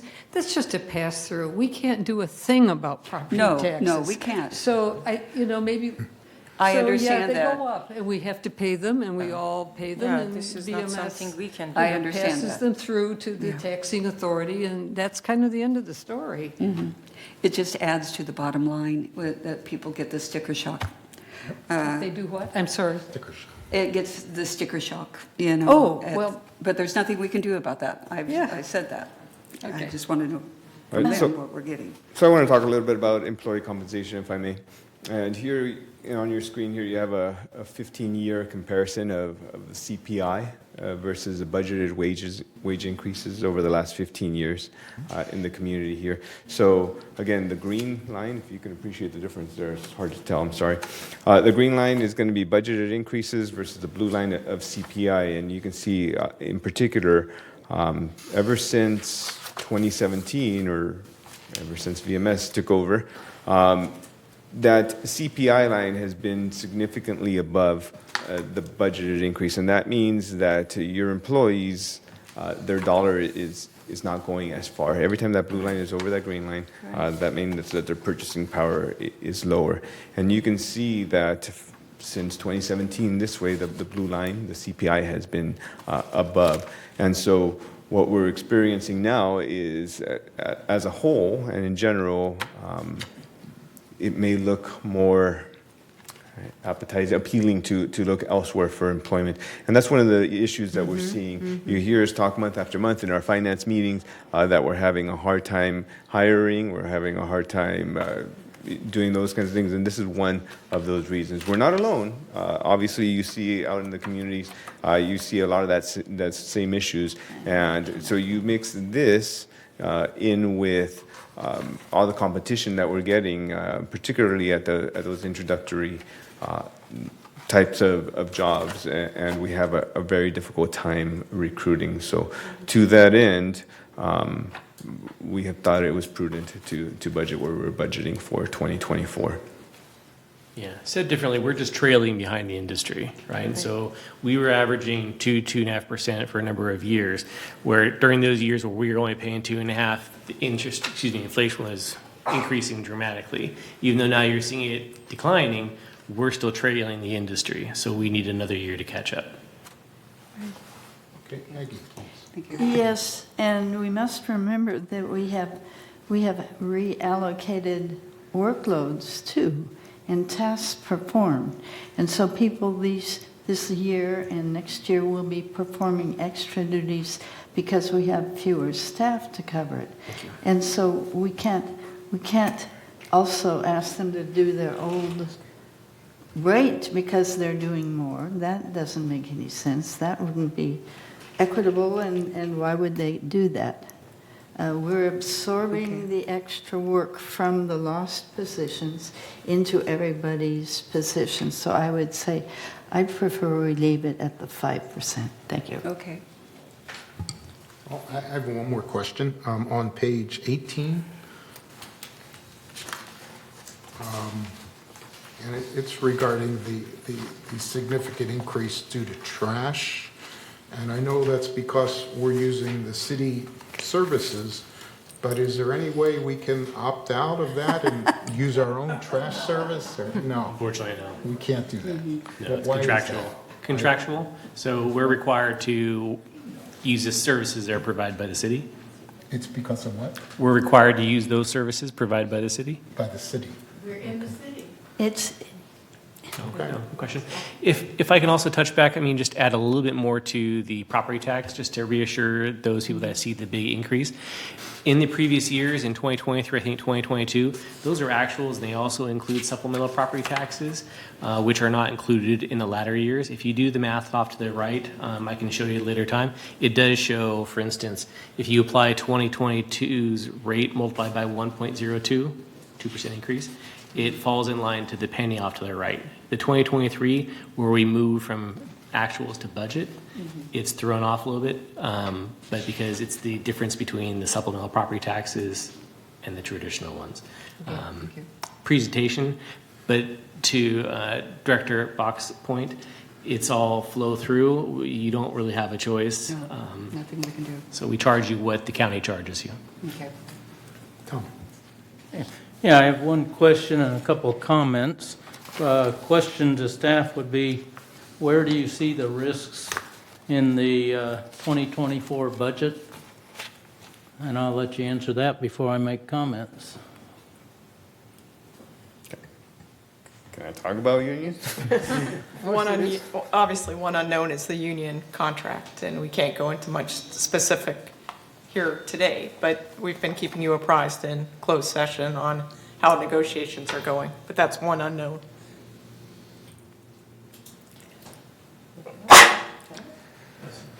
And then the other unknown is going to be, are we going to be able to hire? This is a good plan, and I'm concerned that if we're not going to be able to hire staff as planned, then we would have to contract it out, and contracted staff tends to be more expensive. And then my comments here is, based on this budget and what we're expecting in the property insurance and property taxes, our members should be looking at somewhere between a $31 and $80 per man or per month increase. Right.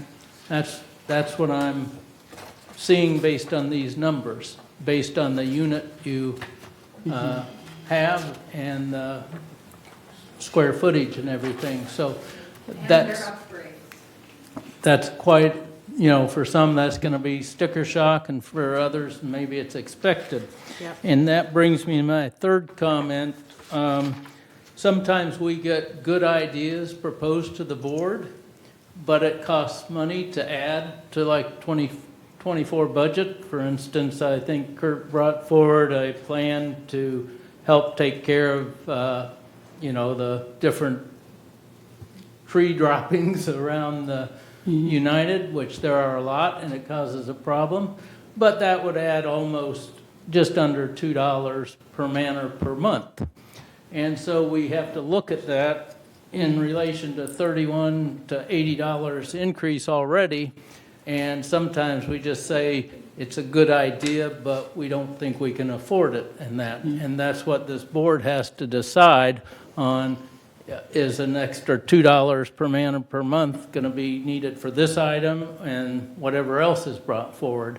So I just say good ideas come forward, but sometimes we can't afford them too. And it's just a matter of the decisions being made on that, so. Tom, what did you say the amounts were, 31 to? $31 to $80. It's on your screen right now, It is on the screen. right on there. slide thank you. 35 there. Thank you. Again, the basic assessment, which we've been talking about, is $27.25. Property tax, we estimate anywhere from a very moderate 40-cent increase to about $10. And property value, you can see there, anywhere from $3 to $42. And this, of course, is going to depend on when you bought and size and those kinds of things. And what you've done to it. Go ahead, Azar. Yes, I would like just one more time. First of all, thanks to the finance department, especially for the last month, actually last 2 months, because it was all on the Jose shoulder. Thank you, because Steve was not here. So I know he did his job, and he did partial with Pam, Steve's job. So we wanted to thank you for that one. You did very great job. I am aware. I am very closely working with them for 3 years. I can say about all of the VMS because I didn't, but closely with finance, I am confident to say that they are great. They are doing great job. They are doing really, sometimes above expectation they are doing. Because I am treasurer, I want to especially thank all of you. You are here and passing to those that they are not here. And then the other comment for residents, I want to, one more time, please understand that board works very hard for everything. And the increase is only $27.25 regarding to the expenses that we are talking. The rest of them that going up to 81, it depends on the size of your manor. It depends of property and then insurance and property tax. So please talk to your friends out of Laguna Woods and please see how much they are paying for the insurance. And then you will be happy that you live in Laguna Woods. We are working very hard to bring that one down. And thank you again. Pearl. Well, I would like to say to all of our residents that all these numbers and so many lines of expenses and incomes, there are lots of items that we have no control over, such as insurance, property tax, utilities, union contracts. So we are left with so much that we can juggle the numbers and try to cut and try to fit, and it's always a very difficult task. But realistically, the things are going up, and as the Director Azari mentioned, if I were to have a manor outside of this village, I have to take my whole insurance, I have to pay my property tax, then everything that we do here, I have to do it outside of here, and probably much, much more. So there's no word to comfort all of us and say that we can save money, but it's just not realistic. So I would like for the residents to consider we are still are much better off here, and we have, as a joint body, we have worked very, very hard to get the best results, and hopefully we will continue to do that, and that's all we can do. Thank you very much. I wanted to thank staff for doing a great job on this budget, Rev 3. And also, one of the biggest increases that we see, as it's been mentioned over and over again, is the estimated $1.6 million in property insurance, which is our biggest increase by far, bigger than any other increase. But we are working very hard with our broker. We're working with Dan Yost, And they're looking at using different deductibles to reduce the cost. We're looking at possibly going in at some point with Third and United in a proposed plan together. That's down the road a little bit, but we're looking at different ideas on how we could come up with ways of mitigating that 1.6 million any way we can. And we'll have answers to that probably within the next month or so, hopefully before we finalize the budget.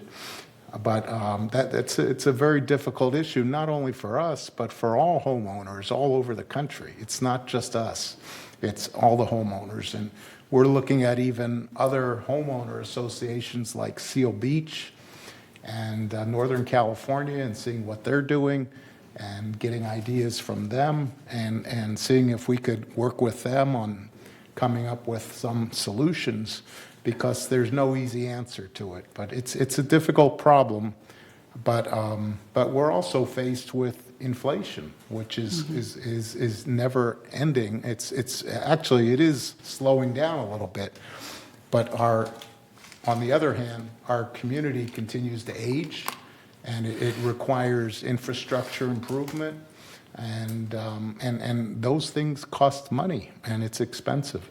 So with all that being said, I think staff's done a great job in mitigating the cost of that by keeping control of our employees as best as possible, and so I want to thank them for doing an excellent job, and we appreciate it. I also want to open up to any questions from anyone else after our directors have a chance. I'll be the last director to speak, maybe.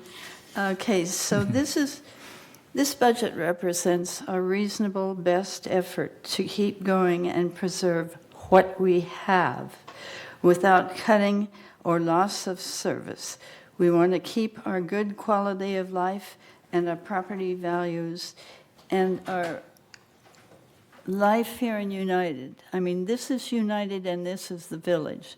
We're 50, almost 60 years old now. Of course, we're different from where we were thousands of years ago. But this is our best effort, not to ditch out the future by cutting back on the reserves.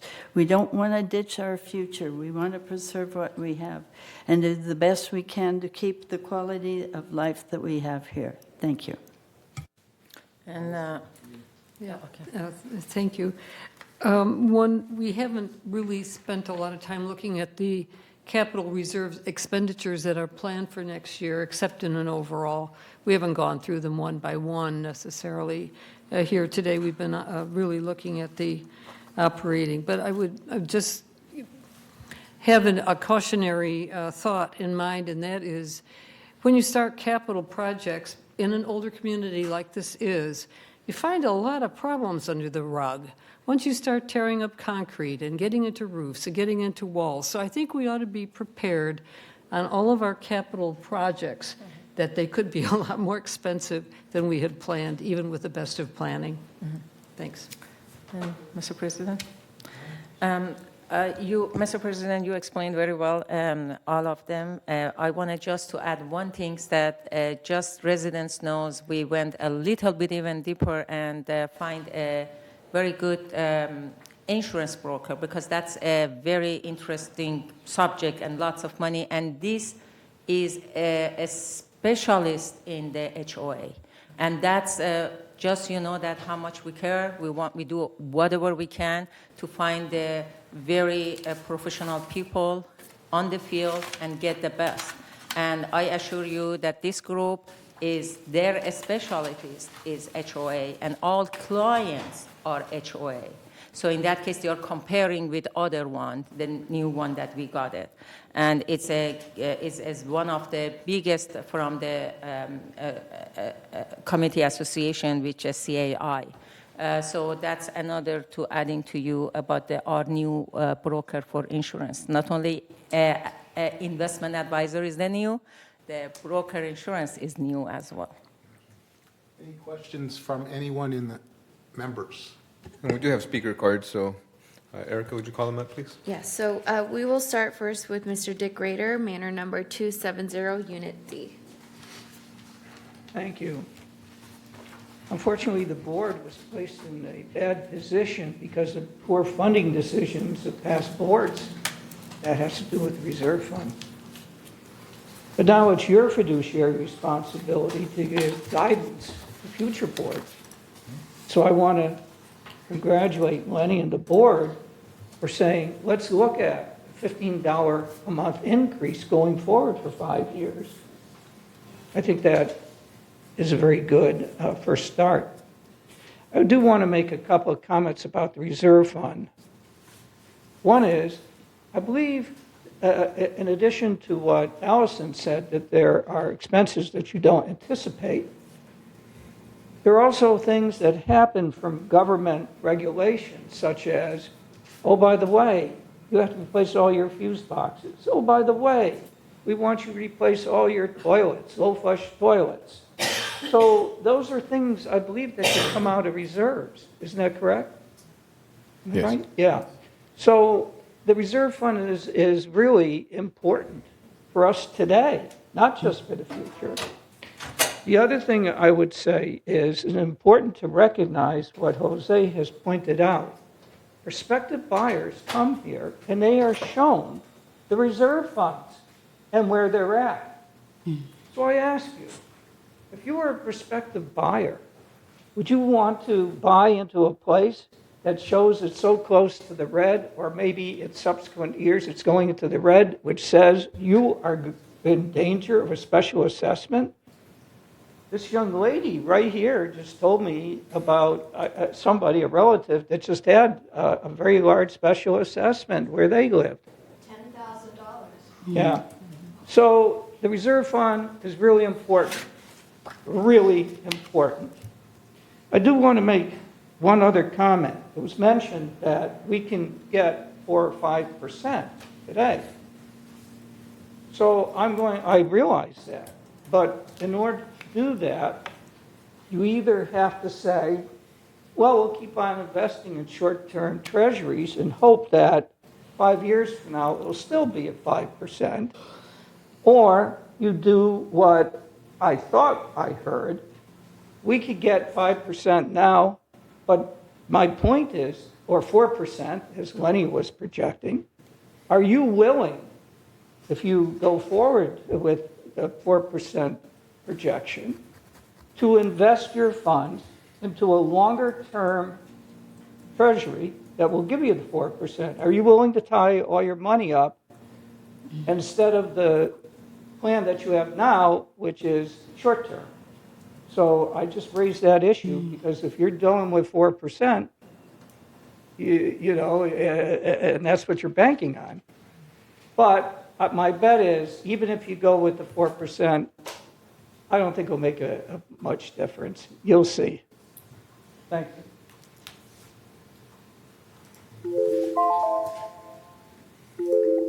And second, we have Andre Toring, manor number 188, Unit B.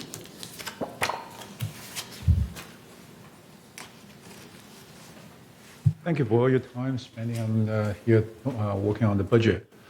But back to the question that I had, you don't make policies, you just make directives. And here, I hear them, people say, it's all the past board that made the wrong decision on the reserve. Okay, at that time, like one of the directors mentioned, that we were in a pandemic period. Okay, all the facilities are closed. So people are complaining about why are we still charging more and more? Why do we have increased assessment? So our directive is to say, keep this assessment the same. And come up, management company come up with a budget proposal. The budget proposal was they don't want to cut operations expense, even though they have less people. They want to cut reserve fund because that's what they said. And we particularly ask the question, say, are you sure this is the right way? The recommendation from the experts was, yes, we are sure. Okay, now everybody's blaming the board.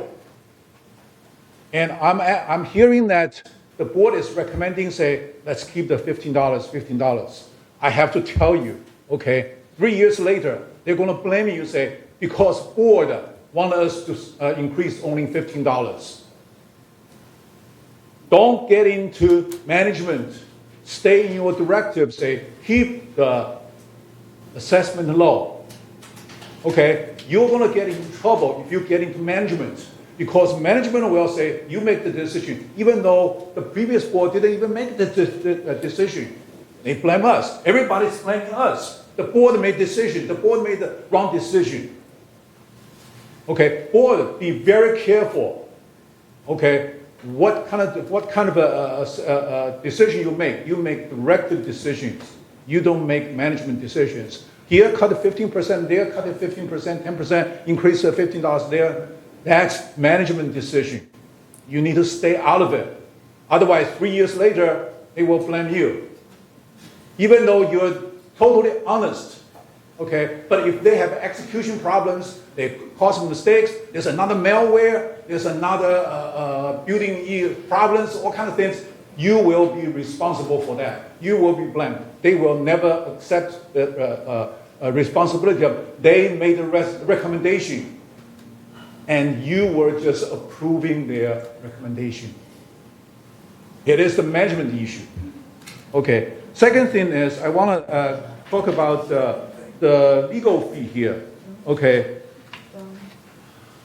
There's a legal fee, 2023, 183. Looks like we're out of time. 2024 is 183.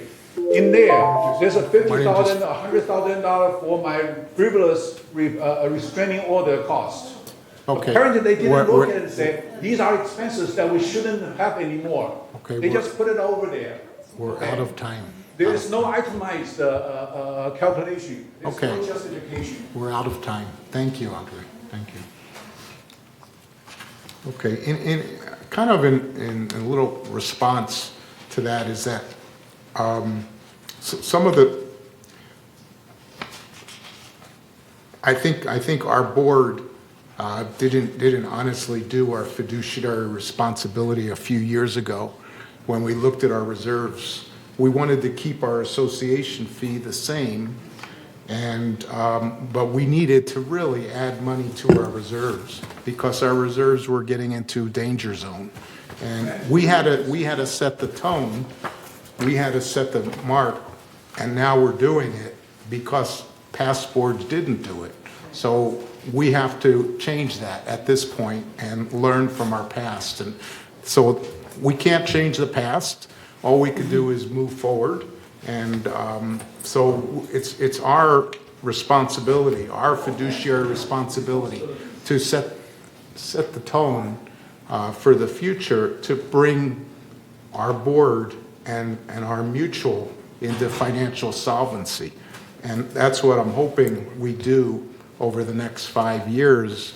We bring it out of the red zone and into the yellow zone, and very much in the yellow zone, and keep it from going anywhere close to the red zone. And we have to watch our reserves, of course, and contribute, but we also at the same time have to control expenses and ask management to help us with that. That's their job.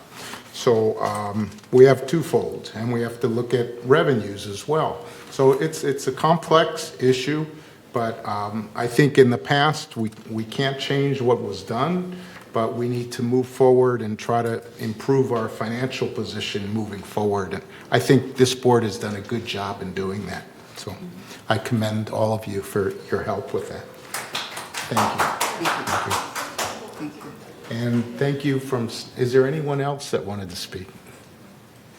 Okay. Thank you all very much. So with that, I will conclude the meeting unless there's anything else that you wanted to bring up. Okay. Thank you very much. This meeting is adjourned. Thank you. Thank you. Good job. Good job. Good job.